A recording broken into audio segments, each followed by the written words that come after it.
Ayun, nakalive po tayo. Pag-usapan natin ngayon yung election 2025. Grabe. Ang dami kong nakikita sa ibang mga guru, yung mga bigay ng mga kandidato.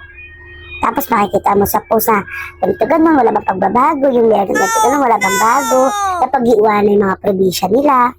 Diba? Tapos pagdating ng mga listahan, ay bakit kami gusto wala may nagbigay? Diba? So ibig sabihin, nag-i-expect na ba? Magkaroon naman po tayo ng konting paninindigan. Diba? Kasi tanong ko lang, may bayad ba yung eleksyon? Kasi nag-i-expect tayo ng babayaran kayo ng bawat kandidato eh.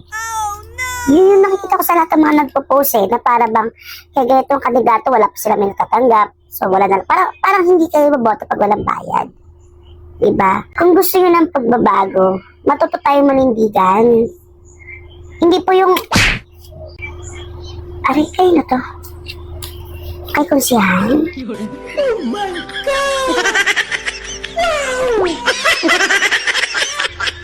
Ba't yung ano yun?